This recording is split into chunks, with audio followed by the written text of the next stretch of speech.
hedging and price risk management. So today is our last session.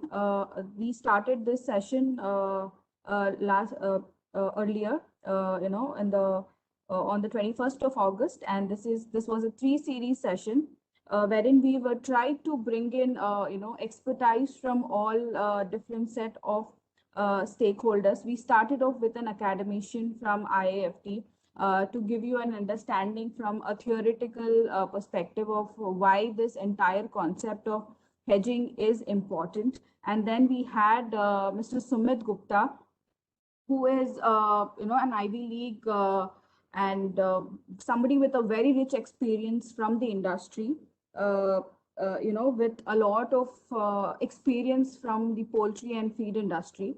And today we have market intermediaries with us. We have Ms. Rajni Panikar with us, who is from Phillip Capital, and later Mr. Nirav Desai from GGN Research will also join us. We will start with a discussion by a presentation from Ms. Rajni Panikar, and then we'll have a panel discussion. Later during the session, we will also have Mr. Neeraj Srivastav join us, who is the chairman of CLEFMA. So you've all already been interacting with Rajni Panikar, but still I will give you a small introduction about Rajni. Rajni is the Vice President Commodities at Phillip Capital India, and she has a very vast experience of about 20 years spanning India and the global markets. And her expertise, rather, she has been closely related with the poultry and feed industry. And if any of you attending the session today have any queries from an industry perspective, from your individual business perspective, I'm sure Rajni would be glad to, answer to your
Rajni, can you start the session, please? Can you hear me now?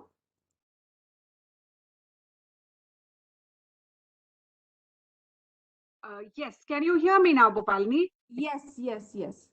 Yes, I'm sorry, I don't know whether it was at your end, but I could not hear you at all. I'm sorry. I mean, Oh, for okay. So last few I minutes. I started the session. I introduced you. Yes, I heard a part of that, Bopalni. Thank you so Okay. much. Yeah, yeah. So yes, we can start the session. Okay, great, great. So good morning to everybody. Just give me a few minutes to just put up a very simple presentation that I have. Um, one. So,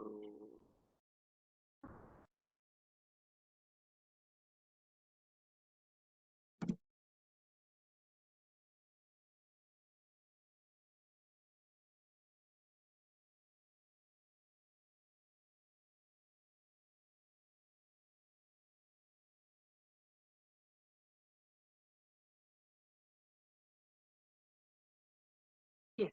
Can you see my screen now, Bopalini? Yes, yes. Okay, great. Like Bhupalni said, y'all have already attended the previous classroom sessions. So there is already the understanding of commodity futures and options that you must have already got. What I am going to do here this morning is just give you a case study of a plant that hedged on NCDX against soybeans price risk that happened during the season. So this would be a small case study that perhaps you all can all take away as to how to apply the knowledge that you all have acquired here over the classroom sessions, perhaps to if you all are coming from a manufacturing or a processing unit, then how perhaps you could use this example for your hedging requirements. Of course, each hedging requirement would be different, but what I have put here and what Bhupalini told me is that since most of the participants are from the feed industry, I think somewhere even this example, you all will be able to connect with your day-to-day activities. After the presentation, of course, we will have a Q&A, and if you have any specific questions to the strategy or towards how you all could utilize it in your working environment, I would be happy to answer that as well. Quickly starting the agenda, a quick introduction uh, on what Phillip is. I hope that everybody in the market knows that Phillip Capital is a member of NCDX and other commodity exchanges and equity exchanges in India. But just a brief background, Phillip Capital is headquartered out of Singapore. We have presence in about 15 countries. So it's not only the India commodity and equity exchanges that we give access to, we can actually do that across all major commodity exchanges globally. So that is our USP, so to say. Just a brief on where we started. We are a company that was incorporated in 1975. So we are about a 46-year-old company. We provide services across the entire bouquet of financial services. So whether it comes to servicing corporates or individual family houses or HNIs in various financial requirements, we have presence across the board. We therefore have assets under management of about $47 billion right now. And shareholders, it's a privately held company, so shareholder funds are in excess of $1.5 billion. We have about 1.3 million clients worldwide. When it comes to our India structure, this of course is of most importance that we have a strong commodity presence. We have been members of the commodity exchanges right from inception in 2004, 2005, and we have worked closely with a number of corporates as well as small traders, SMEs, in tailoring their hedging requirements on commodities as well as their trading requirements. So that's the brief that I had to give about Phillip Capital, so that you know, uh, it is known to all what Phillip does as a business worldwide as well as in India. Now coming up to the case study. Now, my presentation will include only this case study because obviously you all have already understood what is the basics of futures and options. So this case study is a practical application of the theories that you've learned, along with a structure that we have put in place for futures that gets traded on NCDX. Now, in the case study, what we are taking is the example of a crushing plant which had about 45,000 metric ton monthly crushing capacity of soybeans.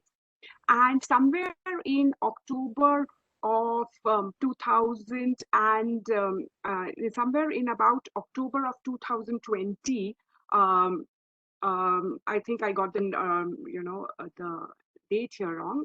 In about October of 2020, their firm, along with the board, made a decision that they would hedge about 20% of their monthly requirements of soybeans for their crushing plants, which is around 8,800 metric ton.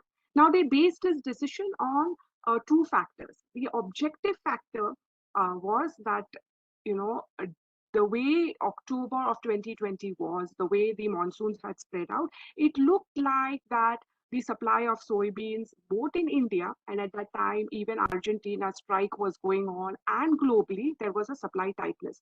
So they wanted a price insurance for at least 20% of their raw materials that they were procuring for their plants. So the objective decision was arrived at that they would hedge around 20% of their requirement on the exchanges. And they had a very clear perspective also. What was the perspective to do this? They wanted to manage the price risk on their raw material. And so they were going to go long soybean futures as well, which was more capital efficient than buying all the soybeans that they could get in October and storing it in a warehouse. That, of course, is one of the traditional ways of how you can gain price protection, but we all know that it is very expensive.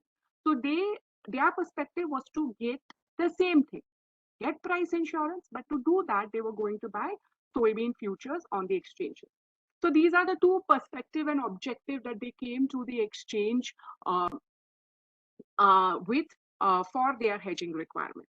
Now, what was our role? We advised them a strategy which removed the simply said but often difficult to overcome the human emotions while developing a strategy. So that is what I'm going to share with you. So what we call this strategy is a systematic futures purchase and a systematic futures exit. Um, as I'm sure many of you all would or maybe not investing in equity markets. There you would have at least heard, if you're not investing there, a term called as systematic investment plan. So you will have most of the mutual fund advertisements saying that, uh, at, invest for the long term, invest regularly, invest monthly. So we have taken actually the idea from there and incorporated that in commodity futures hedging for corporates. When we say systematic futures purchase, it simply means that have a structure as to when you will be buying your futures contracts for your hedging requirements. In the same way, when we are talking about systematic futures exit, we are saying have a systematic way of exit. Do not let the day's trends play on what you want to buy or when you want to sell. So what is it that we have defined as a systematic futures purchase? We are saying buy a predefined futures contract at a predefined quantity and at a predefined time period. Now I'll break it down very simply into what it actually means. For this plant that came in, they had decided that they want to buy 8,800 metric tons of soybean futures on a monthly basis to cover 20% of their raw material requirement. So they had to decide on which contract they should buy. So this, like I said, was somewhere in November of 2020 that they had approached us. So in November of 2020, they had these questions that they had to answer. Which contract should they buy of soybean futures to start hedging? How much should they buy of these contracts? Of course, 8,800 is known, but should they buy 8,800 in 1 week's time? Should they buy it all together? Or should they, that was the question. And uh, how often should they buy in terms of weekly, daily, or just once in a month? So what we told them is that the best way is to decide which contract you should buy from all the study or all the our experience on the futures market for the Indian context is that for a plant that wants to hedge uh, its raw materials, they should use the contract with the longest with the longest duration and with adequate liquidity. Why do we say the longest duration? It's because of the futures platform lets you an advantage which your spot market doesn't do. The futures market lets you see price discovery. When you call up your spot supplier for raw material, he will quote you what is happening currently. He will quote for you today's prices, and you will have to pick up the material in, say, this week or next week max. But what the futures contract lets you do, it gives you a price discovery for a longer time period. For example, right now you can see prices for soybean futures all the way up to February and March. Of course, the liquidity is not there for February and March.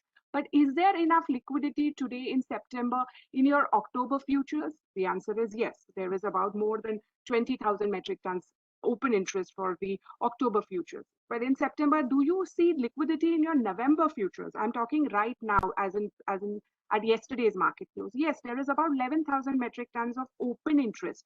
When I say open interest, of course, you all would have learned in your course that it means that there are 11,000 buyers and sellers for November soybean futures as we speak today, and we are only on the 4th of September.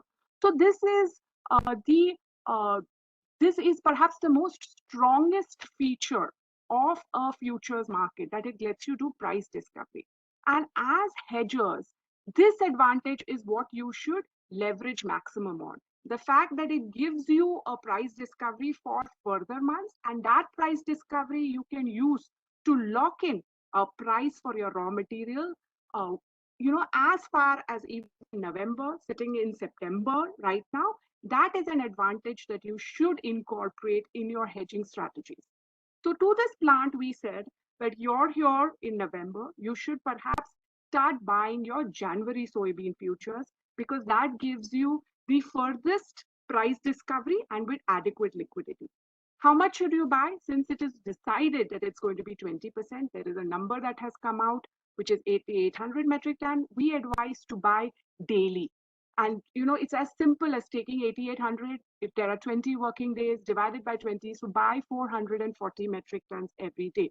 So now that's what your systematic for futures purchases. You have decided which contract month you have to buy. You have decided when to buy, which is daily, and you have decided how much quantity to buy, which is whatever is your pre-decided quantity, divide that by the number of working days.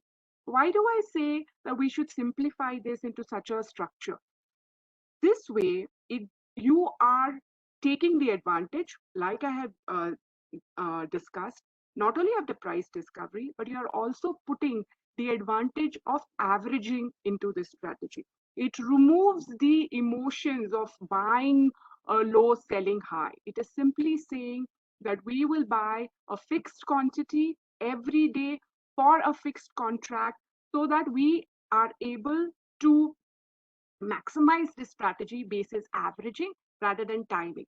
And all of us with even limited exposure to markets knows that timing markets is perhaps uh, a rare quality that is very unique, and it is not a characteristics that everybody can achieve. But can we achieve averaging? Yes, we can. Can we do that by putting in a simple structure? Yes, we can. So that is what we are saying. Perhaps somewhere or the other, when you are planning your hedging strategies, to incorporate a structure in such a way that it uses the power of averaging, it uses the power of a structure, and keeps away emotions and timing from strategies, because invariably, if you try to time the market, if you try to put emotions into it, it is going to get complicated. Um, I will take just a little, I will just try to, just put in one more pointer, which perhaps is a little, it is a little macro when I talk about systematic futures purchase. So when I am saying this, does it mean that I don't need to study markets? I just say that, okay, this is my quantity, I'll buy daily. No, that is not what I'm saying. I would like to take a step back and just repeat once again that this was a plant that had done their research. They had come in October, November of 2020 after studying the markets and deciding that, yes, we want to start hedging. So my advice is that when you put in a structure for hedging, it does not mean divorce yourself away from fundamentals or divorce yourself away from what global factors are. You have to definitely incorporate what demand and supply is, because that is what gives a price trend. But what we are all aware of is that after having studied demand supply factors, global factors, do we need price insurance? The answer is yes, because we really don't know where prices will go. So in October, when this plant came, they were clear that depending on the supply and conditions that was there, during October 2020, around that time, the crop had just started. They had achieved this clarity that they need to hedge at least 20%. We all know in January and February, when, the way the prices rallied to more than 5,000, this plant, what should this plant have done in January and February? They would have increased the hedge from 20 to 40% because the situation just got tighter. So the takeaway from this is have a structure, but incorporate that structure with your demand and supply conditions and global macros. It is very important that you also study markets, and basis the study, If you have a large crop, I'm just giving you broad parameters, then at least have 10 to 15% of hedging requirements or 20%. This plant actually came in thinking that it is going to be a tight year, so 20% is sufficient. But we all know what played out. It was perhaps one of the most tightest supply years because of the way soy meal exports happened. And the plant just started during their next quarter, that means in January, when they had to buy the March contracts, they just increased the hedge because they realized that 20% is leaving 80% of unhedged raw material purchases was too big because the market was very tight. So that is how you have to incorporate supply and demand conditions to a structure whereby you study it and you decide the hedge percentage. A large crop, easy supply, at least hedge 20%. A tight crop, rallying prices, increase that hedge from say 20 to 40 or 50%. That is what you should keep playing around with as a hedge policy at your firm levels, rather than have a strategy which is to not have any hedging, because price volatility is here to stay.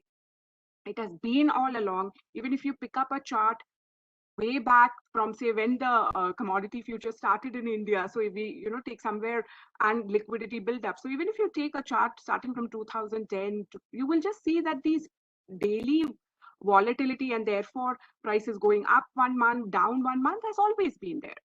So need for hedging is always there because we don't know where prices is going. Need for a structure is there so that we are able to use the power of averaging in our hedging strategies. Need for study of markets is always there so that we can decide what is the hedge percentage.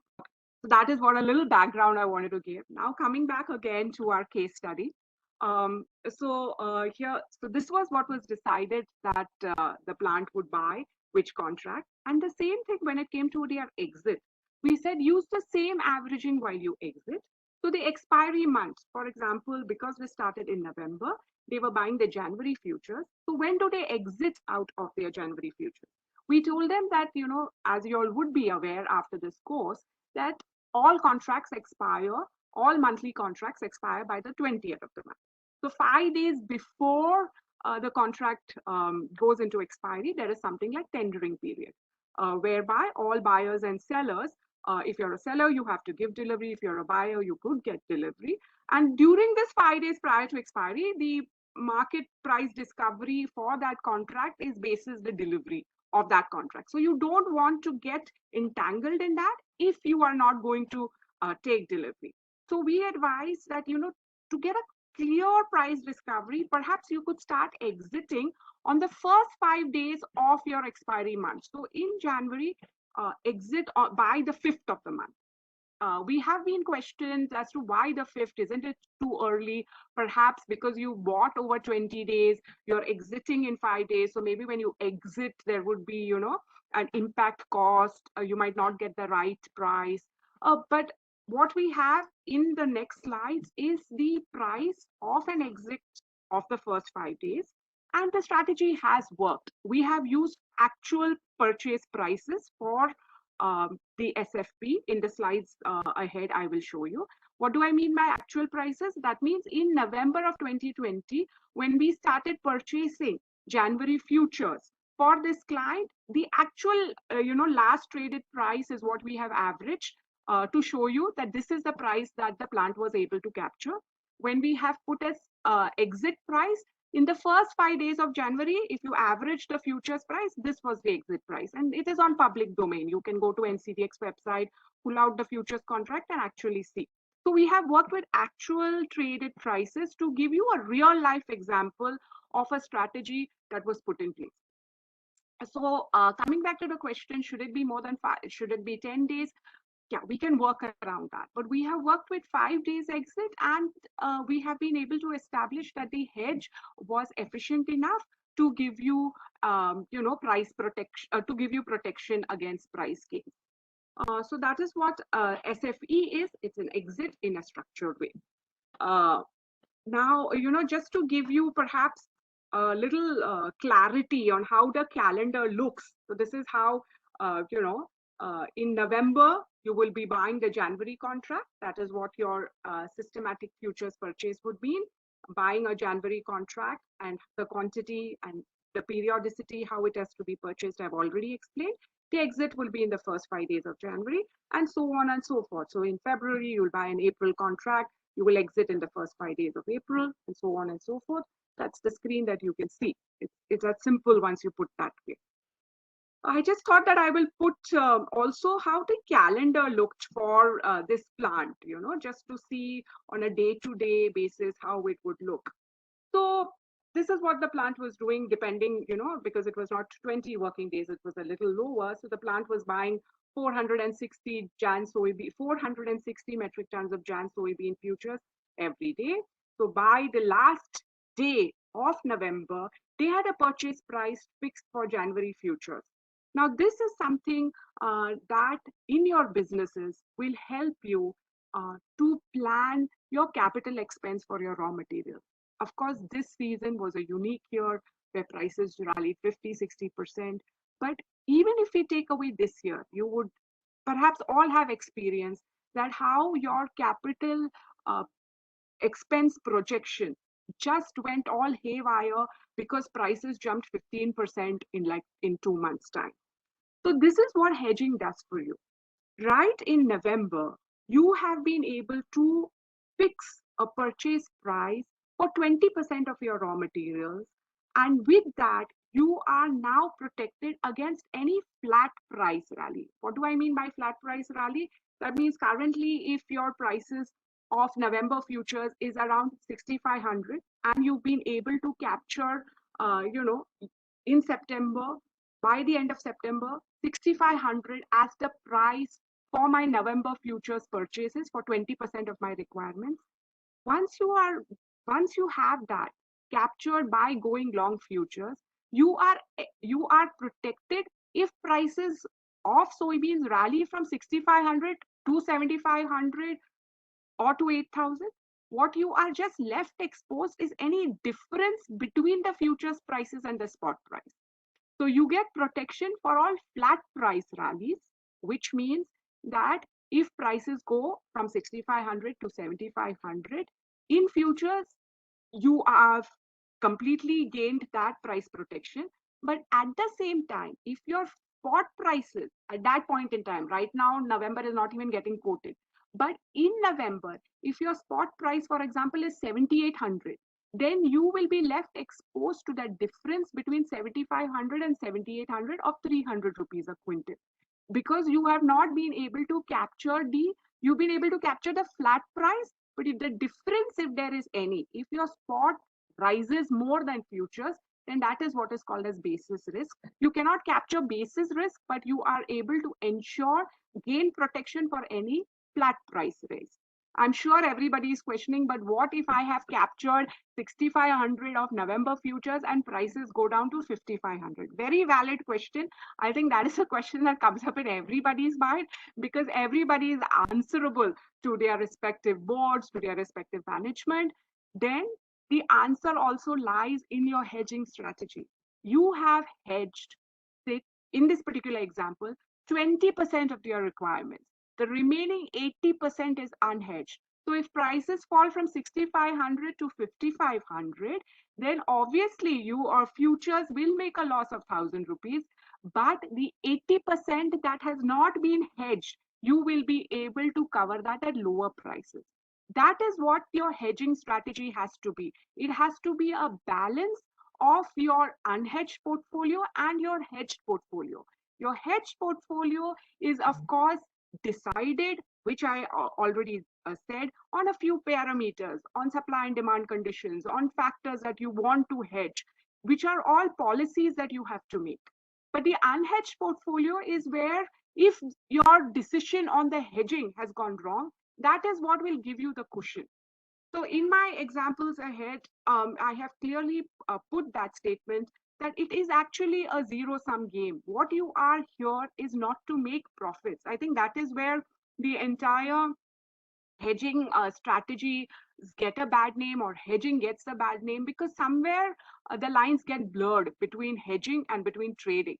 When you're here to hedge, Your objective is to gain price insurance against unfavorable price movement. It is not to make profits. When I say unfavorable price movement, that means if you are a raw material purchaser, if price rises, I want some kind of protection because nobody knows where prices will go. We all have, uh, you know, uh, well researched decision making powers from whatever data is available. But markets can have a mind of their own, which we also know. That uncertainty of markets, that despite having a well researched investment decision making, there is still that uncertainty of prices going because global macros also impact our domestic prices, which we know for a commodity like soybeans. And it is so true for so many other commodities that gets traded because there's an import and an export leg. So that is the price insurance that we are trying to gain from any uncertainties that may impact prices. And therefore, this blend between a hedged portfolio and an unhedged portfolio. So coming back again to the case study here. So in the month of November itself, this plant in 2020 had purchased around 20% of their January raw materials, and they had clarity on that price as early as November. Now, this gives a plant, as you all are all perhaps from plants, a lot of clarity to plan your capital expense that you require. It gives you clarity for the margins perhaps that you all are able to make from selling your products because you have captured a purchase price from where if prices rally, like I said, you all are protected, left only to exposed only to basis risk, which is the difference of between the spot and futures. If futures is unable to capture the entire move in spot, then that is the only limited difference that you all will be exposed to in any kind of unfavorable price move. All your flat price gets captured by this long futures strategy that we have explained. The same way is your, in December, you continue to buy the February futures. Again, by end of December, you have clarity for the February purchase price, things you're all never able to achieve when you all are buying only in the spot market. So what happens, how does the calendar look in January, which is the futures that we bought in November? In the first 5 days, I will just expand this a little bit. In the first 5 days since we exited, in the first 5 days, we are doing both. We are buying the March contract because it's January, and we are selling about 1760 metric tons of January soybeans. So by the 7th of that month, because that was 5 working days, we had liquidated 8,800 metric tons of Jan futures. And while achieving this, so right about by 7th of January, we have a clear mark-to-market profit or loss defined, which we can add to our Jan soybean spot purchases to get the net purchase price. I'll just repeat that. Every hedging strategy has to align with your spot market purchases. Like I've been repeating, why are we doing this hedging strategy, say 2 months ahead, so that we have a price captured 2 months before for the raw materials that we are able to buy. Now, when we have already captured this price through a futures contract, when we've already purchased these futures contracts 2 months ahead, and when we exit out of these futures contract, there is a mark to market that we'll get a profit or a loss from the hedging strategy.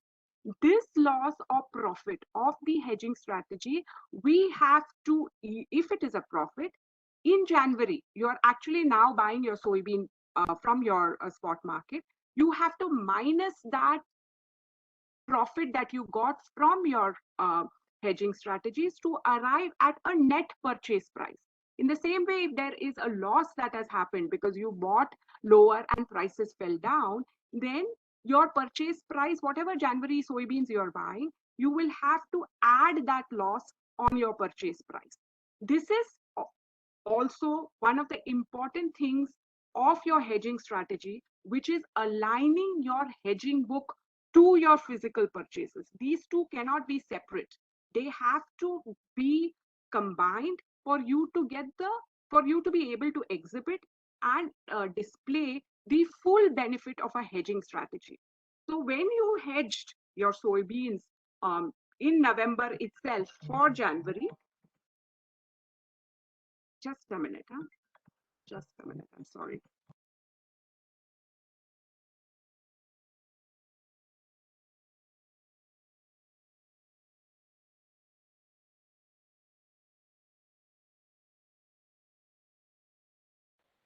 I'm sorry, I just had to take that call.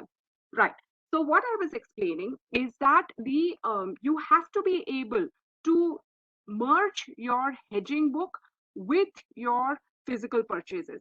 It, I mean, when I use words like merge your hedge book with your physical book, uh, it's not so complicated. It's just, like I just explained. You have purchased your January futures in November. You have exited it in the first 5 days. There will be a profit or a loss from this hedging operation. If there is a profit, then whatever January soybeans you buy in the spot market, you have to minus that purchase price with the profits that you're getting from your hedging book. This invariably means that your purchase price comes down because you are able to incorporate a futures hedging profit to your spot purchase. And the reverse happens if there is a loss. There is a loss that you have made in your hedging operation, then obviously the spot purchase of soybeans that you did, you will have to add that futures loss as well. So this is how on a monthly basis you will be able to arrive at a conclusion whether your hedging operation has been able to reduce a purchase price for you or increase the purchase price for you. Once again, I would like to say that this perhaps should not be the only goal why you should be hedging. The most important goal that you should be achieving through hedging is predictability of prices, which is what lets you plan your capital expense, which is what lets you give you a predictability on your margins. So if your hedged price and the price at which you are actually able to buy January soybeans after adjusting for the hedging profit and loss is more or less close to the hedging price that you locked in 2 months ago, then that also is an important benchmark that you are doing an efficient hedge, because by hedging you are getting predictability of price with a time advantage which you are unable to get when you do only spot purchases. When you do only spot purchases, you buy when prices are low, you buy when prices are high, and you get that average. You are not getting a time advantage, which is something that you are able to achieve with the hedging operations. So this is how a month which has an exit and an entry looks like. After the exit, even at the end of January, you will, because you'll be constantly buying your March futures, by January end, you will have a locked in price for about 8,800 metric tons of March futures. Now we come to the most important aspect, which is the actual prices that got traded, and what was the end result of this hedging operations that was carried out by this particular plant. I'm sure Bhupalini will be sharing this presentation with you, so you will all have time to relook at all the numbers. Right now, perhaps you all can just understand what in this table we are able to capture. So if we just concentrate perhaps on the first of the month when we did the hedging operation. So this is like I said, in November 2020, when we started hedging for this particular client, we were buying the January 21 futures.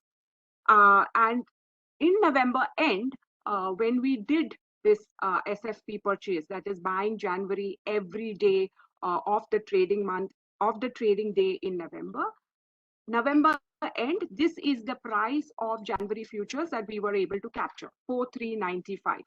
So November 30th, the plant knew that 20% of their soybean purchases they have captured or they have locked in at the price of 4,395. So from 4,395, if prices rallies, then they have gained price protection. If prices fall, then the unhedged portfolio, which is around 80% of that, they will be able to buy at a lower price, thereby offsetting any loss that would come from the hedging operations. But what happens in January when they exit? In January when they exit, this is of course the textbook case, but it actually played out in the first 5 days of January. When we exited January futures, the actual traded prices, when we average it, came up to 4654. So they were able to make a profit of 259 rupees per quintal on this hedging strategy. What was the price of soybean spot prices? The spot soybean purchase prices in Indore, as you all would have already learned, soybean futures is all basis center Indore. So that's why we are comparing what was the spot price of Indore soybeans in the first 5 days of January 2021. It is 4705. These are NCDX pool prices for spot Indore prices. This also is available on public domain, and you can see that the prices of spot was actually 4705. So like I said, the importance of hedging is merging your hedging book with your spot purchases. So assuming you are a plant and you bought from Indore soybeans at 4705 in January, but you are also that same plant who had hedged in November. So now what do you have to do? What is your actual purchase price? Your actual purchase price is 4446. How is that achieved? You take 4705, you minus that with your hedging profit, you get 4446 as your price. And this is happening, 4446 is your purchase price because you ran a hedging operation. Now, most important, what was the variance between what is your actual purchase price after adjusting for the futures profit and what was the price that you had locked in 2 months ago in November? It was 4395. So the variance is only 1%. I'll just repeat this variance, since it's an important concept, I will just repeat. What we are saying is that the importance of hedging is to give you protection from unfavorable price volatility. Therefore, when you do a hedging operations, the actual price that you locked in was 4395 for January, which means that all the planning that you will do for capital expenses, for the margins that you will get from selling your products is based on this number that on the price that you were able to lock in for soybeans with your hedging operation, which is 4395. So if 4395 is what I have done my planning for capital expenses, 4395 is the price that I have used to calculate what my margins will be for my products. When I actually purchase soybeans in the spot market, adjusted for my hedging profits or losses, is it closer to 4395? The answer is yes. The variance was only 1%. So this is an important achievement of hedging operations.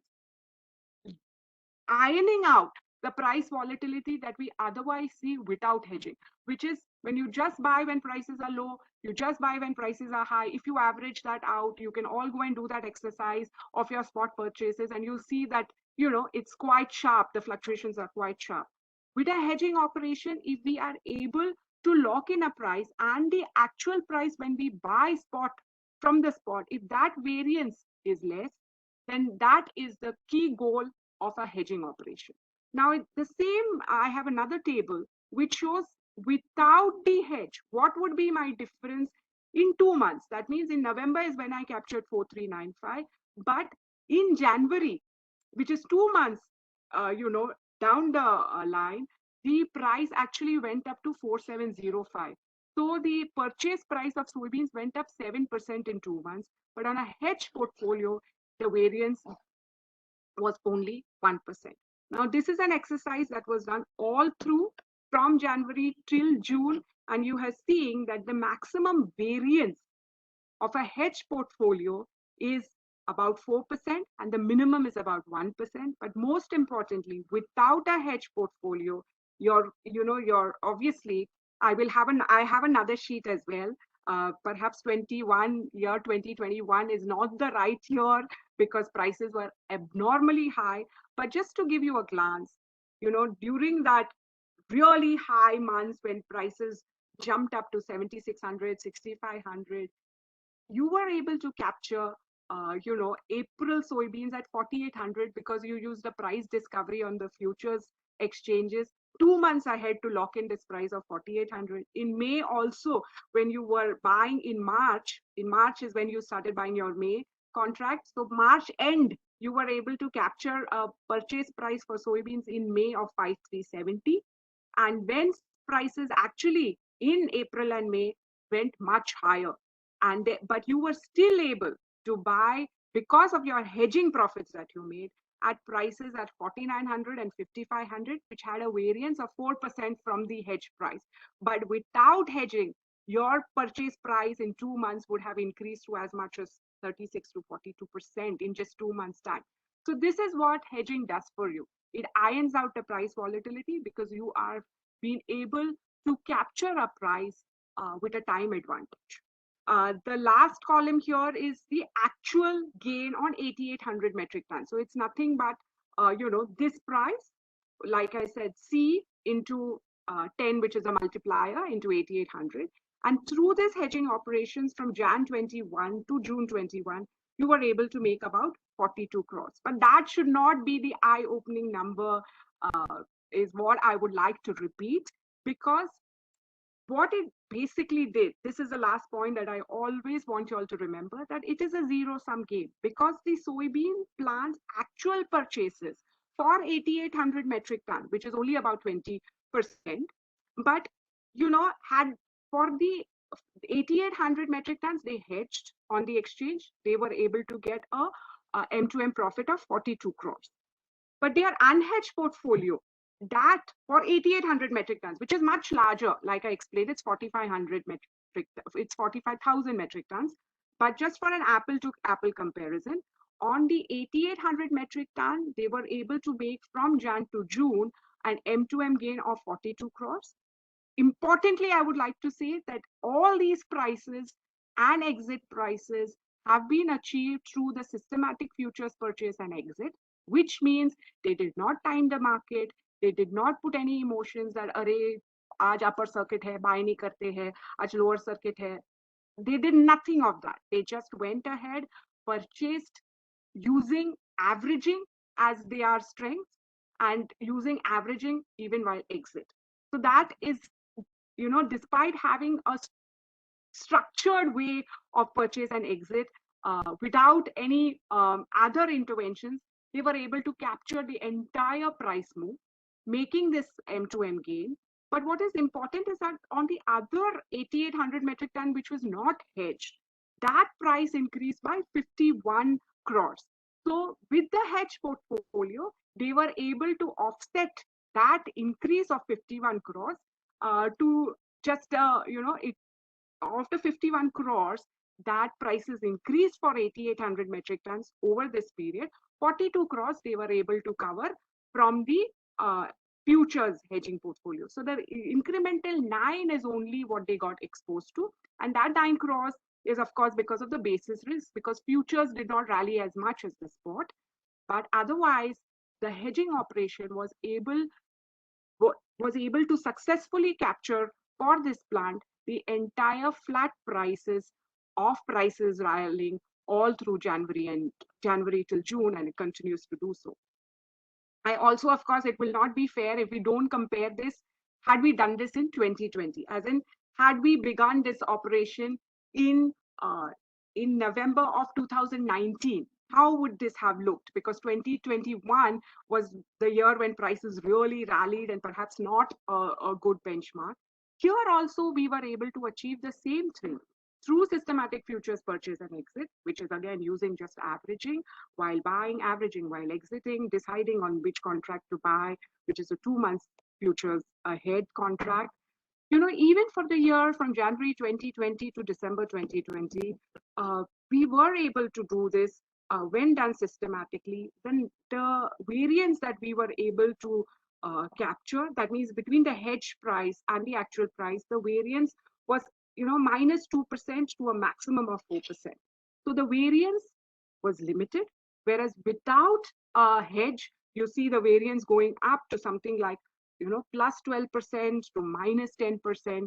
And overall, if there were of course lockdown months, so if we remove that, because at that point in time polling was not there, But if we consider all that, the months when we made a hedging loss was only about 2 to 3 months, uh, and we were able to get about 9 crores from this hedging exercise. Had we done this a year ago as well, which only proves to us, that if you do a disciplined risk management and always understand that risk management is not speculation.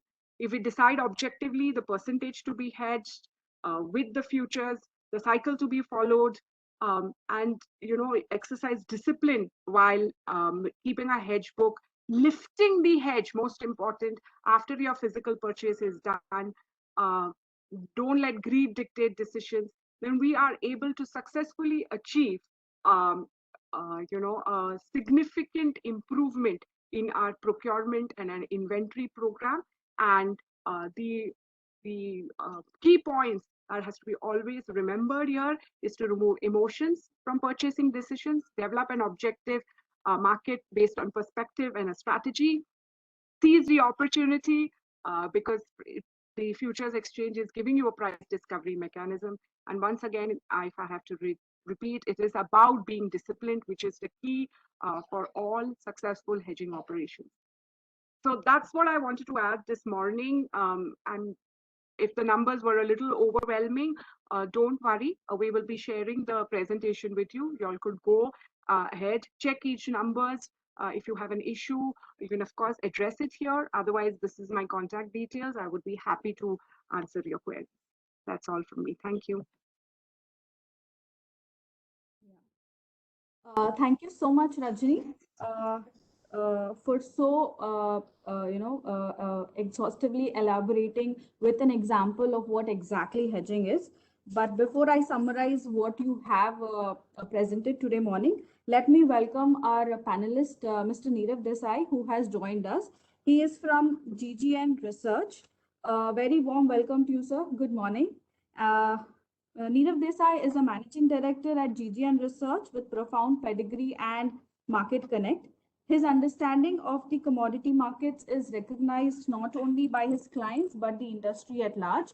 I am sure, once we start a panel discussion, sir will be able to share his experiences with you all to, make your, for you all to understand better how to take better decisions at hedging.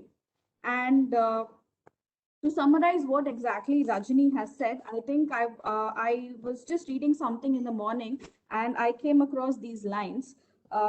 They say, I don't sell my business every day. I don't buy my business every day. So I should focus on doing business rather than my stock price. This is very relevant to the business that we are in, which is our commodity markets, because like in the stock markets, even the commodity markets, I think hedging helps you stay balanced. It irons out the price volatility. You don't have to worry about what the prices are, where the prices are going today or tomorrow. They help you predict the prices for your purchases, for your daily requirements, your capital requirements, also to fix your margins. And that is why I think it's very important for one to have a very good discipline, practice the habit of hedging in your business. So thank you, Rajni, for the example on hedging. Now I would like to start our discussion, our panel discussion. Can I request both Nirav sir and Rajni ma'am to switch on their videos?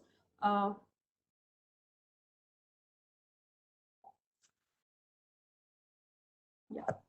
Welcome, sir. Yeah. So now that you have so brilliantly elaborated with an example, how they could have managed how the industry could have managed the price volatility, especially in this particular year, it was very uncertain, highly volatile. But I would like to ask both of you individually. I mean, conceptually, the concept is appreciated everywhere. Everybody understands the importance, but what is it which is stopping the industry from practicing it? Because you have been interacting with the industry participants, what are the challenges that they state? Why are they not doing it? So should I go with that? Yes, sir. Yes, sir. Okay. So, hi everybody, and thanks NCDX for giving me this opportunity. And for people who have given their time on Saturday morning to come and listen to me and Rajni. Uh, so first, what the question was is why the industry participants don't get into hedging. So I think there is this big taboo issue in India, particularly that we feel the futures market is not a part of business. Number one, and then in a lot of parts of North India we call it the dabba or the satta and all that. See, understand the basic principle of a futures market. It's a market which is how you use it. So there are three operations that happen in the futures market. One is, yes, we need the speculators who come and speculate. Then there are hedgers who come and hedge their risk. And then there are arbitrageurs who come and do the arbitrage.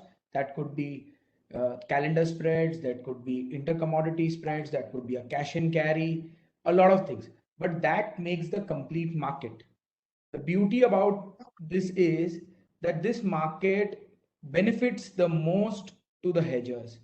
For the hedgers, it is, I would say, the platform to mitigate their risk. But they are the most shy to participate here, thinking that this is a platform for speculators. So I think there is this mind block that we have as an industry, and we want to stay away from it, considering that this is not a part of the industry. But I think this is a very well important and integral part of the industry. The same thing when we discuss about futures market, oh sorry, currency market. There we don't consider that to be like that. There we immediately go and hedge our exposures if we are exporting, or we immediately go and no, hedge our exposures if we are importing. So when that we are doing in currency market, why not in commodity market? See, markets would have its volatility. Staying away and ignorance rather kills you more like it did this year, because I think this platform today is with Klafma. So we have a lot of poultry feed manufacturers, poultry guys here. So I think this ignorance killed us this year. This practice that we did not inculcate in our business, kind of created a big issue for us, because we did not have the hedging mechanism in place, we did not have the experience, and such things don't happen overnight. So I think it's more a part of ignorance, more a part of taboo in the Indian corporates, and I think it's the lack of initiative from the organization to come and at least try and understand this market. And I would always say that you don't have to come and start hedging 5, 10,000, 15,000 tons of your exposure from day one. Start small. Start with 50 tons. Start with 100 tons. So feel the market, test the waters. So always go slow. And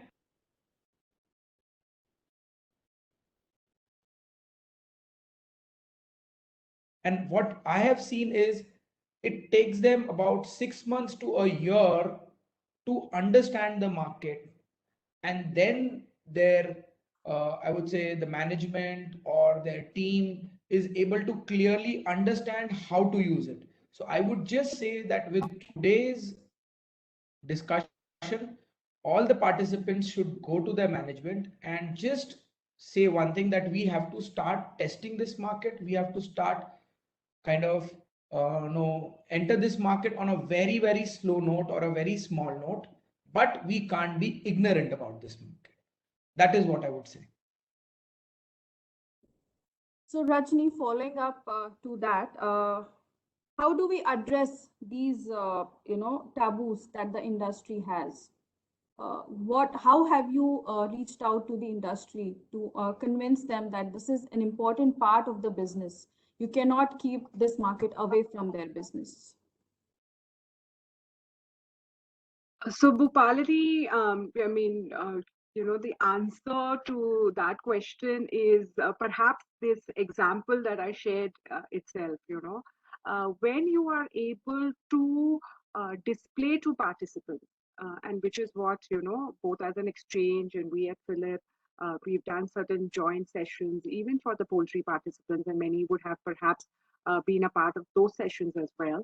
The answer is to display actual case studies. Theoretically, also as Neerav said, we have challenges. Um, as an exchange, as a platform itself, there are questions raised.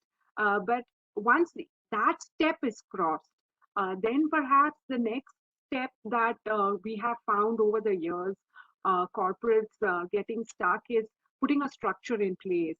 Um, so the best way to address their concerns is to display to them case studies as to how it has been done in a simple, structured manner and the advantages that it was able to give to the firm with live prices, whether it was this season, or show them back-tested price series and exhibit to them as to, without the hedge, this is what you faced, and this with a hedging operation, these are the advantages that it would have brought to you. So I think nothing convinces managements and corporates more than actual live cases.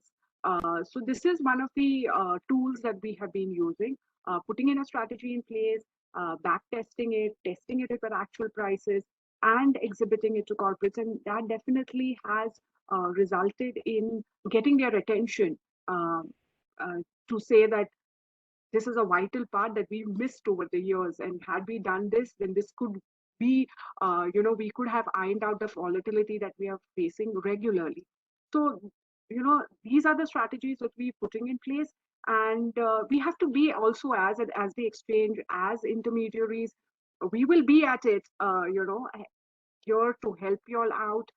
Those are the steps that we are taking.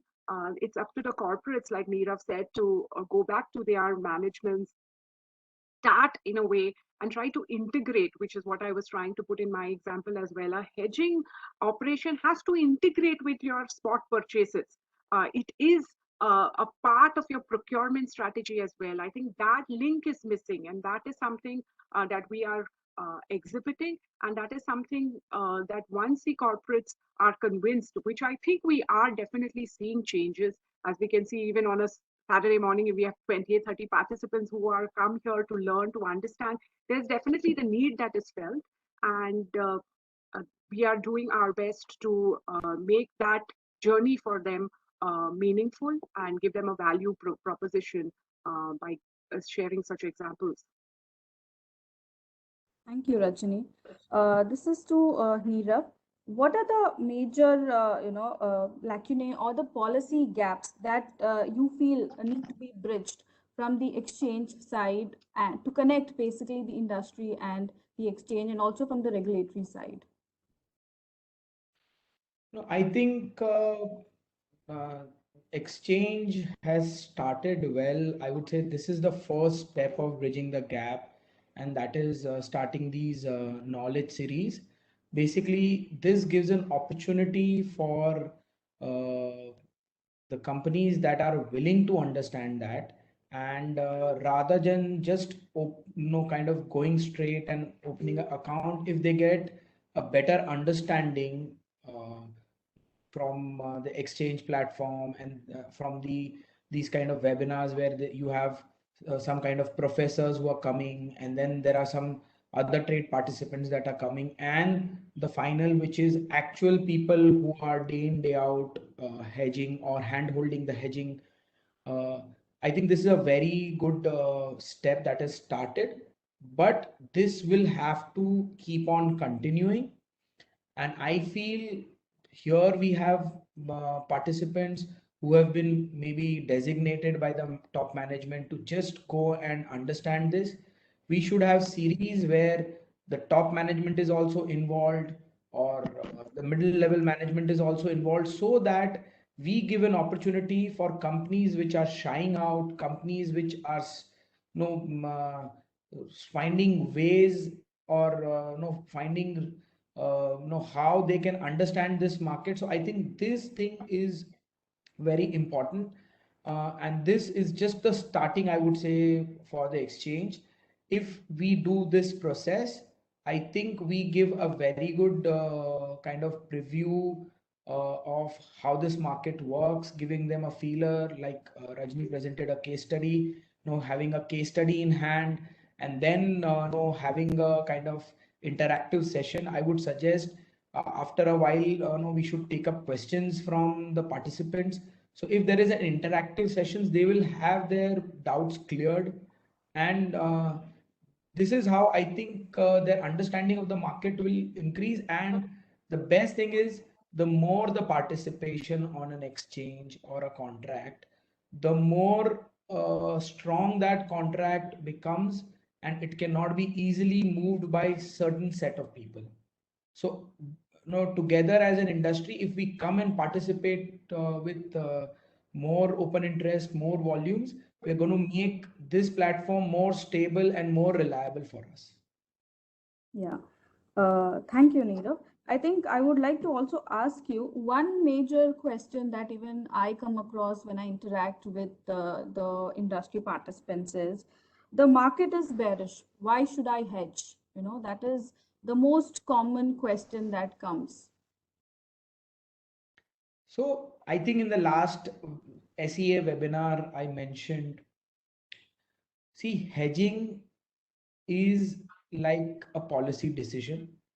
So first, as a team, we should go to the management, to our board. We should have a policy for it. And once the policy is fixed, we should have a discipline for it. There should be a discipline that we follow.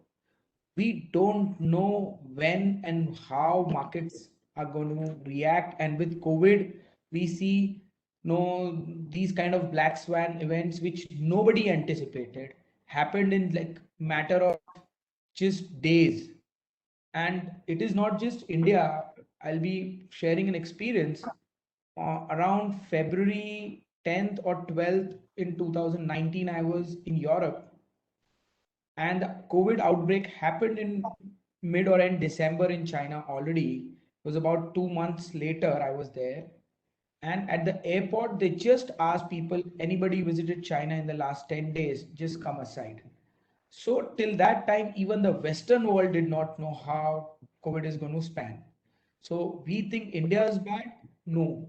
A lot of countries did not know, rather world did not know. So when such kind of events happen, it is only when we are hedged or we have protected a position. When we take an insurance, we don't know which day there is going to be a burglary, which day there is going to be a fire, but we keep on taking the insurance for n number of years.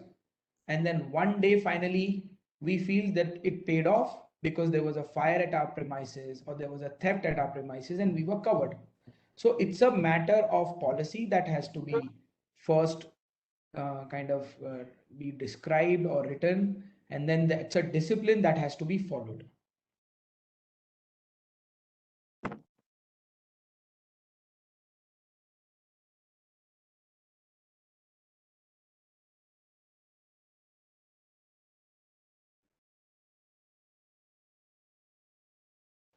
So yeah, Rajni, what did you have to say? Because you have certain participants, certain industry participants who are already trading, and from your experience, what is their solution, or what is their strategy when the market is bearish? How do they hedge? So I think picking up from where Neerav has already mentioned most of the key factors here, but I think that what I would like to repeat is that irrespective of how well we think we know the market, there are always external, internal factors that cannot be captured. There could be an event that is way beyond, even if we are aware. To take the example of what Neerav was saying, the COVID case. So we were aware, but the weightage that we want to give to its importance was underestimated by the world over. The same thing applies even when we come to our views on markets.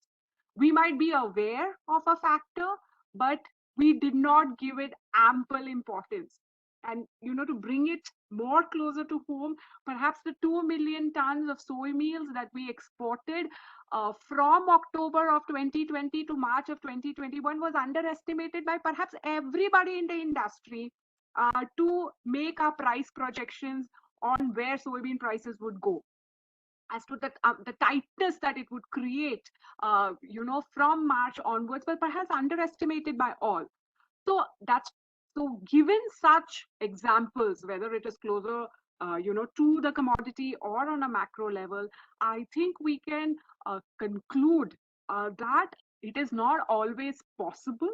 Uh, in fact, humanly impossible to capture all the factors that can affect prices.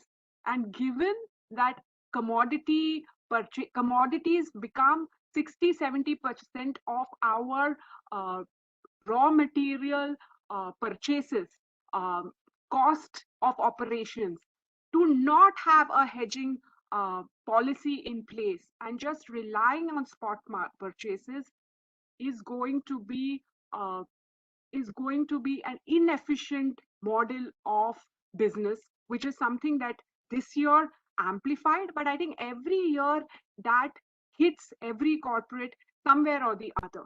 So the need for price risk management when commodities form a large part of your operational cost is the need of the hour. That is the nature of commodities. Once we are all aligned to this fact, whether the markets are bearish, whether the markets are bullish, which is what during my presentation I did say, that once we place a structure in place, it's not like one model fits all season. We have to study markets. We have to study S&Ds. We have to make informed decisions, but we cannot not have a hedging policy. We study markets, we make a best decision, we put in a policy, how much of our raw material should we hedge? That is what I think I repeated a couple of times in my case study as well. That and if I have to break it down, I would say that how much of your hedge should be done on exchanges through perhaps of other mechanisms like forward contracts, or actually the old traditional way of buying and storing commodities. All these are ways of gaining price protection, has to be structured in a policy, and that policy has to be backed by active research. Basis that research, you can decide, if you are all convinced that yes, it is a bearish market, supply is in abundance, not only in India, globally, then the hedge percentages can come down, maybe to as low as 20%, which is the illustration that I said, 15%. But not having a hedge in place, there is a cliched comment to that not hedging is actually speculating. Then you are speculating that the prices of raw material will always be in your favor. Now that is wishful thinking. So even in bearish markets, having a policy in place, deciding what is the hedge ratio. In a bearish market, corporates perhaps on the basis of their investment decision reduce the hedge, but do they not participate? I have not seen that. So that is what I would like to say. Yeah, thank you. Yeah, so coming back to Nirav sir, I would like you to, Rupalini, before you ask a question, I would like to share an experience. Yes, sir. Because this is a very good experience that just came to my mind. So 2 years back, I was in South, and I fixed up an appointment with one of the larger poultry farm integrator and the owner and the trader. So this is a very, very good experience for all of us to understand the real time, the real ground level situation, what's happening. And I think a lot of attendees who are from that industry, the traders or team members from those companies, those kind of companies, they will be able to understand what's actually happening. So we fixed up a 8 o'clock morning breakfast appointment. The owner was sharp there, like a typical prompt guy at 8 a.m. I was there. The trader was there. We had a good South Indian filter coffee with idli. There was a lot of discussion that went on. And I was, because I was from Indore, the heart of soybeans, the owner wanted to know how's the crop and how is the other situation, I wanted to know how's the poultry industry working, how's the integration working. So it was a lot of knowledge sharing that was happening. And then we came to the point of futures. And when the point of futures came, I think it was only me talking. The owner was not very keen to absorb. He was listening, but there was no absorption. There was no kind of thinking process that was going on. After the meeting was over, the owner left. I told the trader I did not understand on the futures part why was there no kind of counter questions, no kind of clarifications, and the trader himself didn't want that topic to be taken up in the management because the trader was afraid that if there is a position that I take on futures market and if that goes wrong, even if it's a hedging position, the management may allegate me that I kind of made a loss. On the contrary, I told him when you buy 3 rakes and the market falls, no, that is not a problem. Management never allegates on that. So 1,000 tons or a 500 tons or 100 tons futures position is seen with a magnifying glass, whereas a physical purchase and sales, even if it goes wrong, which is like 10x or 100x quantity, is also not looked into that. So that is the reality of this market. See, I have been member of NCDX since the inception of NCDX in 2004-5. I've seen this industry growing. Initially, the solvent plant, the importers of edible oils, the refiners also had this problem. But I would say that they have embraced this market very well. And the poultry guys or the poultry feed guys or the cattle feed guys need to understand that their suppliers who are soybean crushers or other people have already embraced this market since 5-6 years, are very active on these uh, products like soybeans and soya oil for hedging, purely hedging. They have a policy, they have a department, they have a trader. They also have a owner speculative limit. When I go and discuss with a lot of these people, first thing I put in the policy is I want a limit for the owner. The limit for the owner cannot be unlimited. He has to define what is his speculative limit, what is his limit that he can put on the company. The owner cannot put the company at risk because he feels it's a bullish market or a bearish market.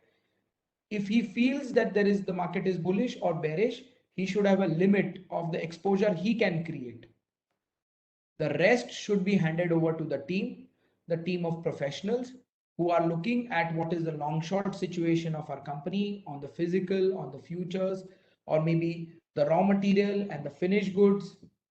What is the overall long short? And then that professional team should finally take a call on what they want to do. The owner should once be a very important part of the policy, but later on he should not disturb the discipline. So here there are two things I mentioned. One is the reality of the feed millers, the poultry people, where they didn't want to really understand, and the traders were kind of shy that they thought the allegation of loss would come on them.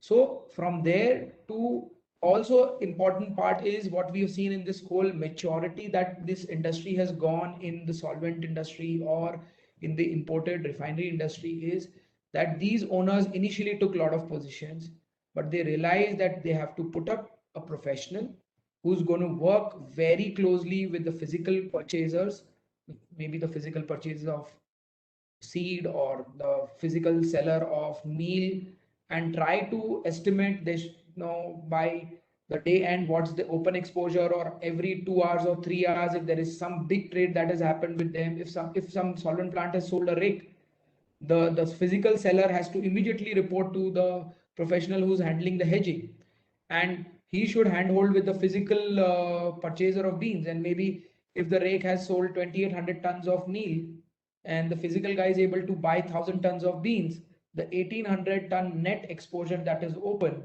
should be communicated to the guy, the professional who's looking after the futures, to take a position on the market. So then that's on their policy as to if there is an open position, how much is that they hedge. If they are hedging 100%, then they have to go 1800 hedge on the board. If they are feeling that by tomorrow they'll be able to cover another 1000 tons and they want to keep that for the physical guy, they go and hedge the 800 tons. So this kind of a mechanism has to be built by these people. So that is what I just wanted to share. Thank you, Bhopali. So I think you have touched upon some of the major reservations that we have observed in the chain of, decision making, wherein, like you said, some of the traders that we've come across, they are a little hesitant to take the risk on their shoulders. So definitely, hedging is a management decision. It should be a policy. It should be a policy for the business in large, for the betterment of the business. Yeah, so I was trying to understand the other major question that comes from most of the end users or the processors is we want delivery. They try to relate hedging to delivery. So how do we break that myth? How do we convince that hedging is different, taking deliveries from the physical market is different? So I would just say that no, you are lucky enough to have a hedging mechanism in your own country, and there has been a good amount of underlying commodity deposited in different locations. But see, we have to understand this is a place to mitigate your risk, and we are here to not, this is not a delivery mechanism. This is a hedging mechanism, a hedging platform that we are having. It could be a bonus point if you are situated in Akola, or if you are situated in Indore, or you're situated in Kota and you can get the delivery. But still, I would say you are hardly few kilometers away, as in like 200 or 400 kilometers away. Look at your international counterparts. A crusher in Argentina goes and hedges in Chicago Board of Trade. A processor or a palm oil producer in Indonesia goes and hedges on the MDEX, which is in Malaysia.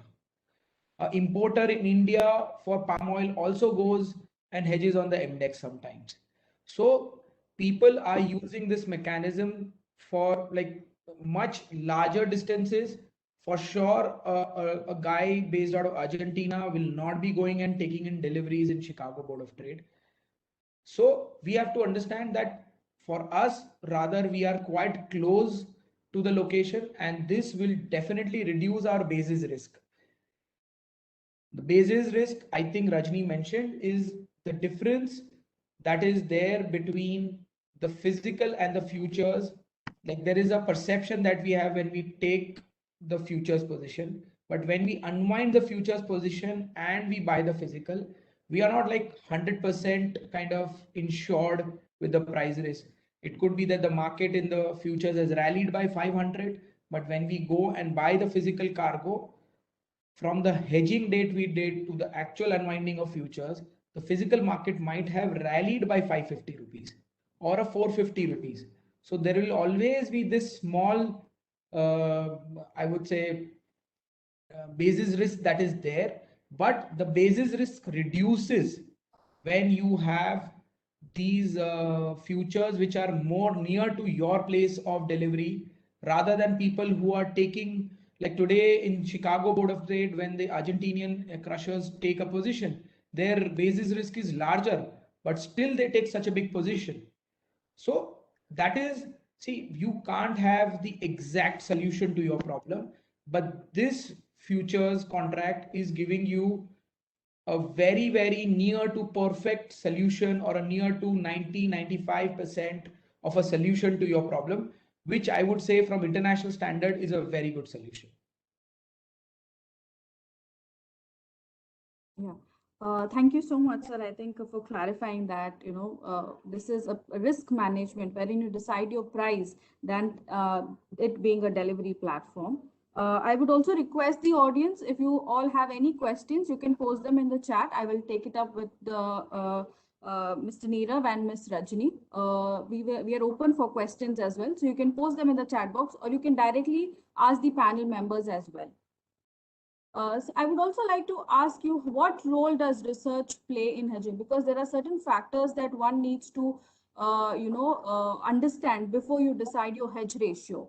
So firstly, I'll ask Rajni and then sir, probably you can answer to that.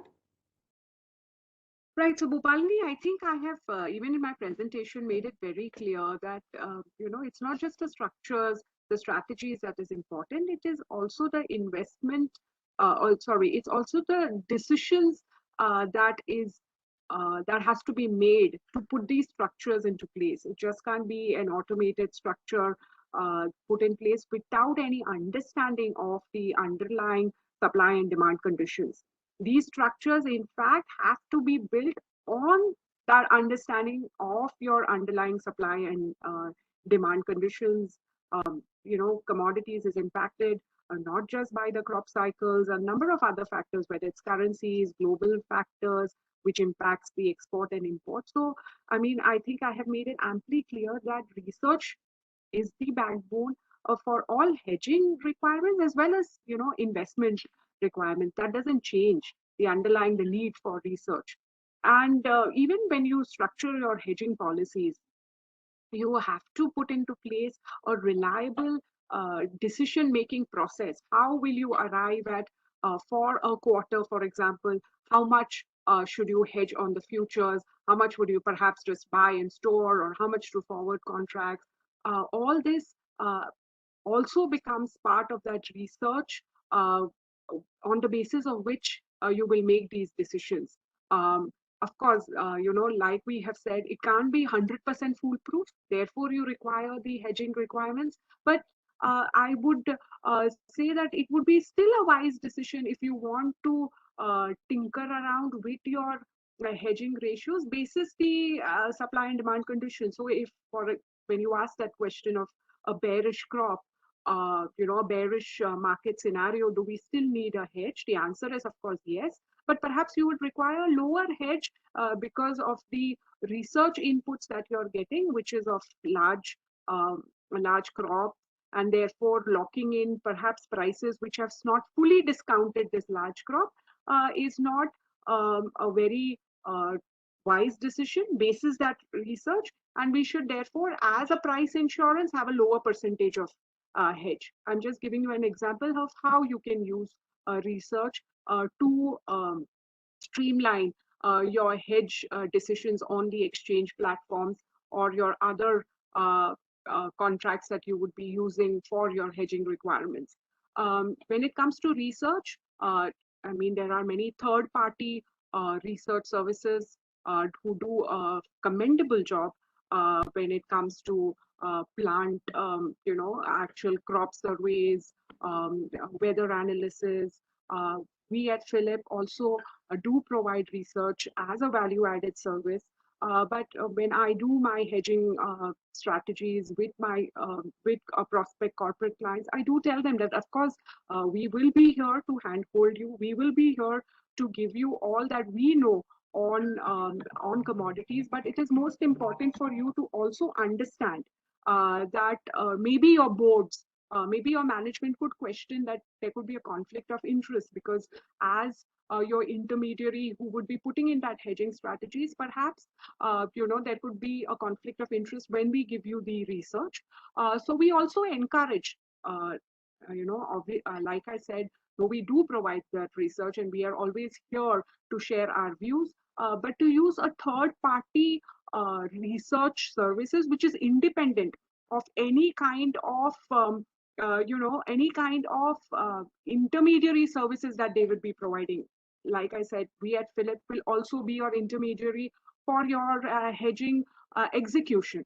So when we give you research, which is what I was trying to say, there could be a possibility that we would want to put in a structure which has a higher percentage of hedging because that's where our income lies, so thereby leading to conflict of interest. But if there's an independent entity that does only research, and there are many such entities here in India as well, whose only role is to give you research, and that is the only source of income that they derive from you, you could also use those services so that there is absolutely no conflict of interest. But that is also uh, one of the um, one of the ways that you could look at to build in research capabilities. And third and most important is, of course, an in-house team that you would be putting in for your when you are putting in a policy for hedging, when you would have a team who would be executing it, monitoring it. That team, of course, would also have the responsibility to be adequately well researched on the commodities that they are trading. So I think these are the factors that you have to look into as to where you get the research, independent, in-house, from your intermediaries, and that can also be part of the policy that we will perhaps have perhaps two of the three or all the three, and how much weightage would you want to give to all these three blocks that would be providing you the research input? Should we give the highest weighting to the independent research, or to our in-house, or to our intermediaries? These are also things that can be discussed, put in our hedge policy, so that the aberrations go away, and what Nirav mentioned in terms of the blame game as a trader being held responsible, all that goes away. So there is a policy in place. There is a structure to how those policies has been devised, how they are going to be utilized. Um, Therefore, completing the entire backbone required for an efficient hedge to be put in place. So your viewpoints on how research helps in taking hedging decisions. So I would say same ways as the total hedge scenario goes or futures market scenario goes, same ways, companies need to start their research process, or maybe in-house putting somebody to start kind of exploring the research side of it. The first and the easiest to get, which does not have a charge, is as no, she mentioned here that the intermediaries give us a research. So all the intermediaries generally have their research publications that come in and that are provided to their customers free of charge.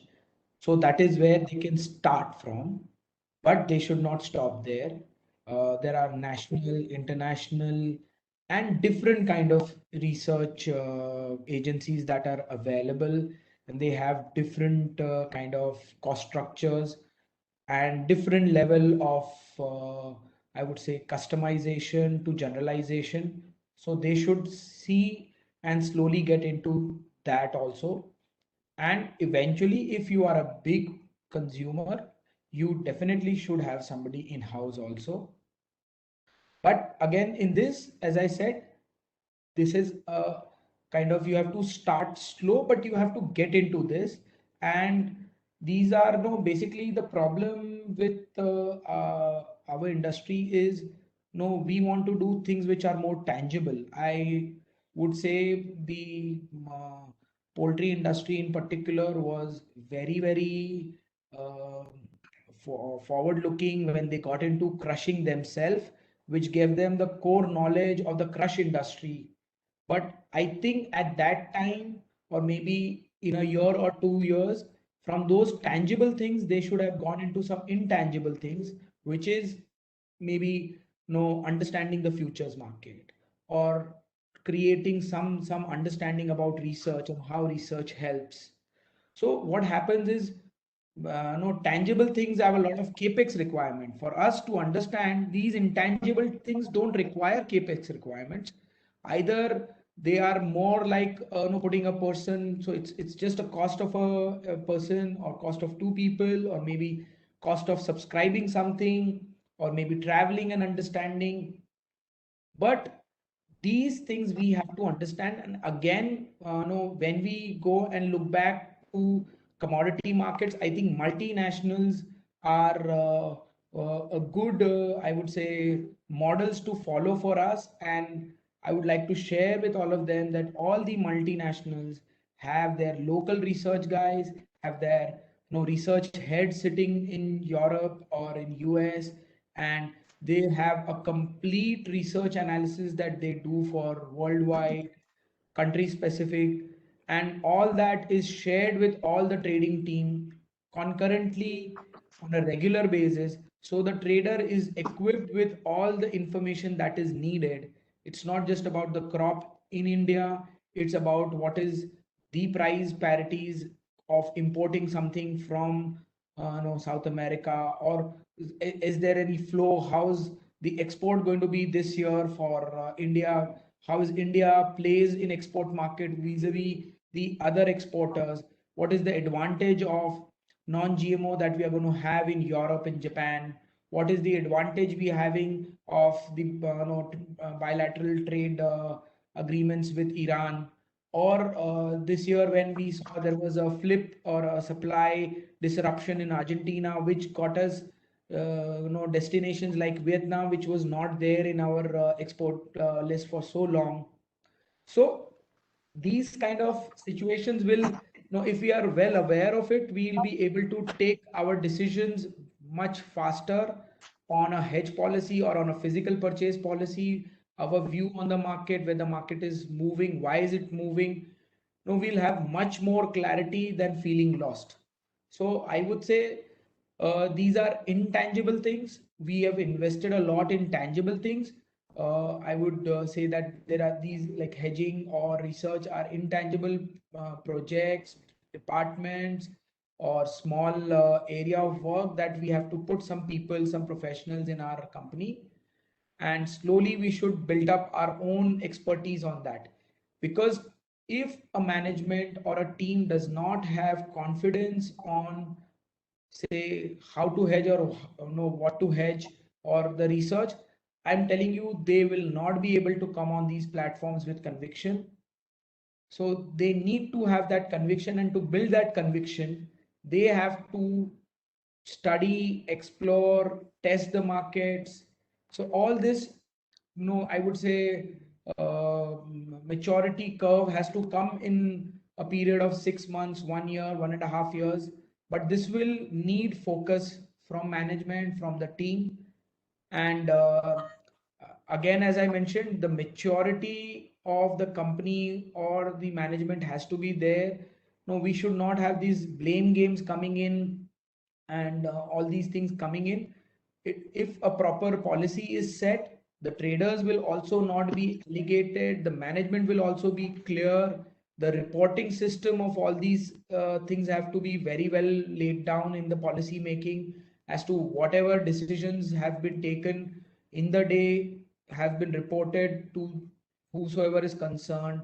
If there is a weekly or a fortnightly reasoning of why and what decisions have been taken, if that is reported on a weekly or fortnightly basis, then you are not no kind of blaming somebody 3 months later. If there was a problem, the higher ups should have intervened on the weekly call, on the fortnightly call, that I think we are not doing right or we are doing right. So all these structures have to be well placed, that as an organization we have kind of created a proper infrastructure and understanding of this whole thing. This is an intangible thing, so not very I would say practiced by a lot of companies. But once you get into this, I think this is very easy to handle them.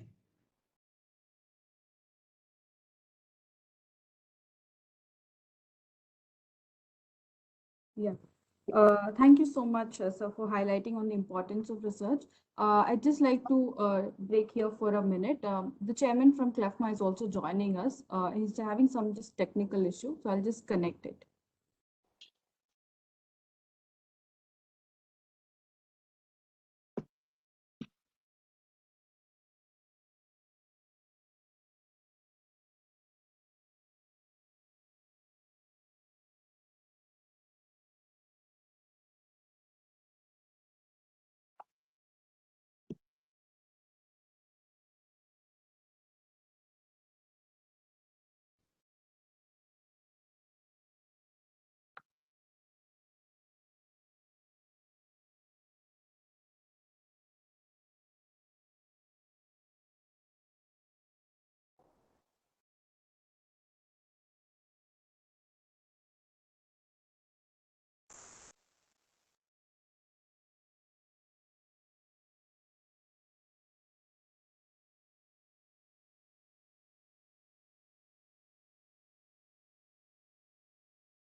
Sorry, I think sir is just joining us in 2 minutes. In the meanwhile, I request the participants to ask you questions, please, if anybody is having any questions.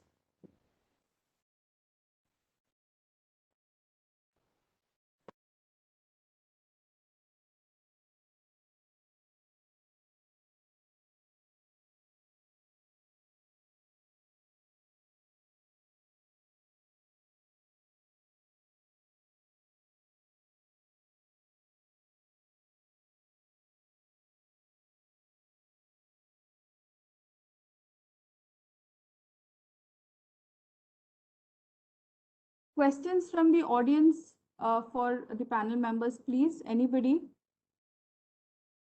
We've had a very enriching experience, I think. The first session, wherein we had the professor from IIFT explain us on the theoretical concepts of hedging. Then we had Mr. Sumit Gupta in our second session, giving you all, live case studies and why hedging is important, and how to take decisions, what is how we manage our risk exactly. And today, I'm sure Rajni and Neerav were able to add in more to whatever we've learned in the last two sessions, adding on to how research plays an important role, and how clarifying more on the practical aspects of deliveries and the market movement, the price movements, and how taking a price,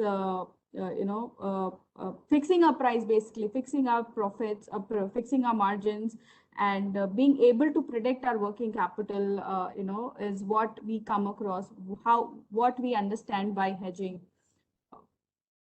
I'm sure all of you must be having more queries. So if not individually, if not directly on the chat, you can ask the questions to the panel members directly as well. We are just waiting for the chairman of CLEFMA to join us. He's just facing some technical issue. He'll be connecting in 2 minutes.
Yeah.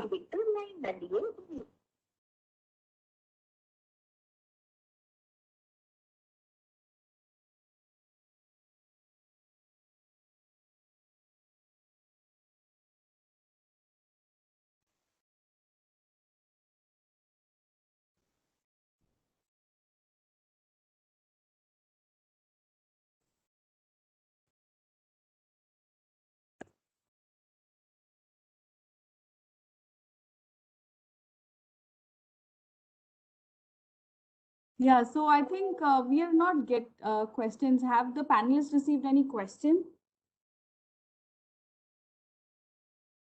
I can't see any. It's in the Q&A, right? Yeah, yeah. No, I can't see any. हाँ बोल.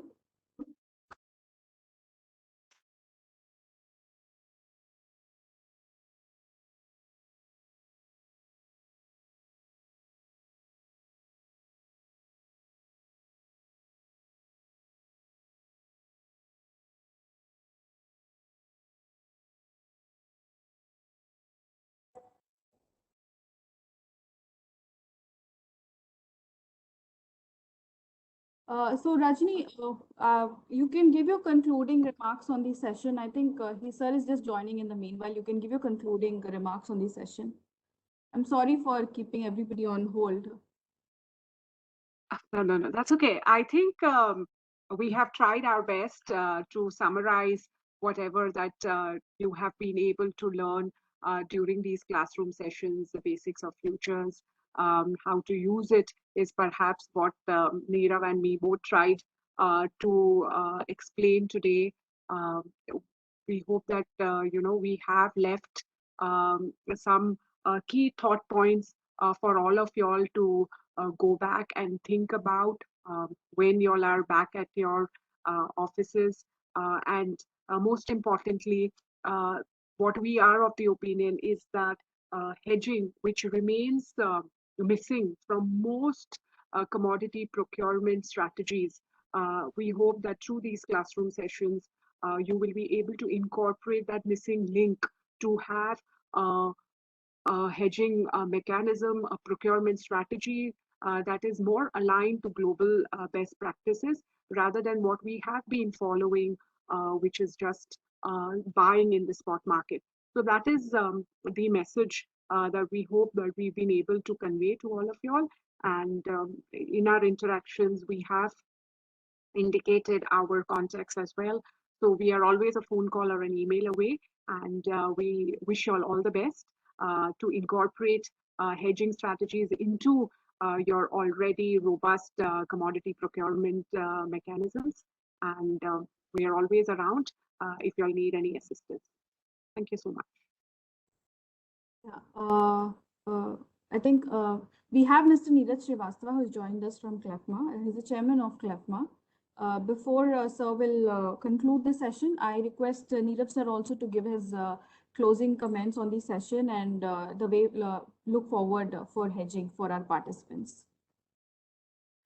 I would just say that though we were giving some heavy dose of understanding about the market, but just on a lighter note, that it's never too late to get into understanding these things. And today is the starting that these attendees have done that.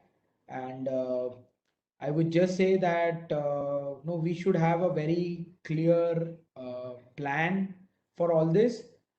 Maybe no, we were ignorant about it in the past is not a problem, but from today, if we are able to get this in, at least in the future, we'll be safeguarding a lot of things. And just as a closing remark, I would like to summarize that, as mentioned, hedging is a policy decision. It cannot be taken in isolation by a professional. It is a decision that has to be presented to the board. The board and the team has to clearly spell out the policy. And I would say keep it simple in the starting. Start small. Just take an approval from the board that we want to start it on a very smaller scale and build on it slowly. because no, there is no point of no jumping the guns with big volumes. That will rather no put you no have I would say that would burn your fingers, or no sometimes no we have the wrong calls, and then we feel that this is a bad market. So I would say go slow, but understand it's a discipline. Bearish or bullish market, it's a discipline. Do your research. Maybe your policy has that thing that if we feel it's a bearish market, we'll reduce our hedging exposures. If it's a bullish market, we will not just increase or cover the whole hedging position, but maybe 10-20% extra even to cover our basis risk. So that's a policy that you make basis that. And there is a very clear I would say spontaneous mechanism that has to be that has to be made. It is a mechanism that has to be properly integrated into your organization decision making of physical purchase, sales and futures. This has to be very well taken care of, and then whatever has been decided as a policy, it has to be emotionless executed. Thank you and best of luck for the future. Thank you, sir. Sir, very warm welcome to our session, and I would like to thank you for giving us this platform to interact with your members of CLEFMA. I request you to share your, remarks on the session that we have conducted and your feedback about this entire experience of hedging and how you motivate your members to come on the platform. So thanks, Bhupalini. In fact, I feel personally deprived because of the time constraint and all. I personally wanted to join all these sessions, but I missed it out. But it is really great that some of our members could make. I remember 30 members, they were participant of this classroom training. I think last time when we did our webinar and looking into the current situation, hedging is the only way to mitigate your risk and manage your risk. It's already being practiced by many leading organizations. I used to do in my previous organization. My finance team was very much involved there. I think this is something I was just hearing Mr. Nirav at the last, the way he said that if somebody is not doing that, it's good time to start. Okay. Start in taking confidence to your owner, your board members. Make sure that you start at the beginning, and once you see the benefit, you can always go ahead on that. I'm sure that the whole team sitting here must have got a lot of benefited with all the classroom trainings. We are going to continue this, Bhupalini, and I'll see that how we can interact and take even more number of people to go through this. Okay. So at this moment, we are going to conduct our AGM and symposium this month only in the Hyderabad. And this is going to be one of the key topics to be spoken to all the 235 members of the CLEFMA. So my sincere thanks to the entire team, Bhupalini, especially to you, because you followed it up, pursued it, and with your consistency and the passion, we could make it that possible that about these 30 people have undergone through this training.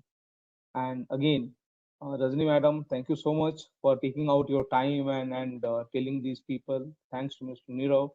And at last, that the team who participated, unless you go and practice this, there is no benefit out of this whole training and classroom training program.